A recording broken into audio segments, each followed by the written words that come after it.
À ce tarif-là, Yazé intrigue. Ce n'est clairement pas le genre de nom qui affole les ventes de maillots, et pourtant, ce type de pari peut parfois faire basculer une saison. À Marseille, on a appris à se méfier des recrues discrètes, mais ce sont souvent elles qui finissent par parler le plus fort sur le terrain. Au fond, l'enjeu de ce dossier est limpide. L'Olympique de Marseille ne peut pas reposer uniquement sur Mason Greenwood.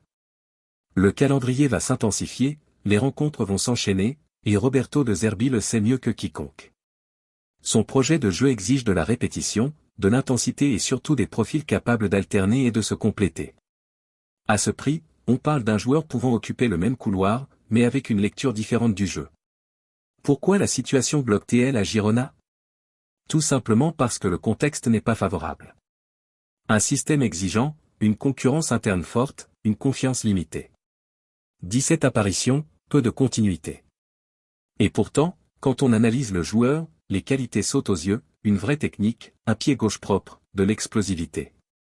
Ce n'est pas un produit fini, plutôt une matière brute.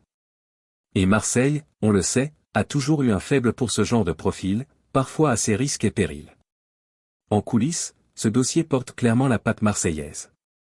Pablo Longoria, Mehdi Benassia, De Zerbi, 3 visions différentes, mais un objectif commun. Se renforcer sans déséquilibrer l'ensemble. Yazé à ce prix-là ne débarquerait pas pour renverser le vestiaire, mais pour s'intégrer à la rotation. Et tactiquement, cela change beaucoup de choses. Greenwood peut souffler, l'OM peut varier ses animations, proposer d'autres solutions offensives, notamment en fin de match. Attention toutefois, le risque est bien réel. La pression du Vélodrome n'a rien à voir avec celle de Girona. Ici, chaque contrôle est scruté, chaque dribble manqué peut être sanctionné par les tribunes. À ce prix-là devra être solide mentalement, sinon il risque de se faire dévorer par l'environnement. Sans oublier la concurrence extérieure. Angleterre, Pays-Bas, Allemagne. Marseille devra vendre un projet, pas seulement un contrat.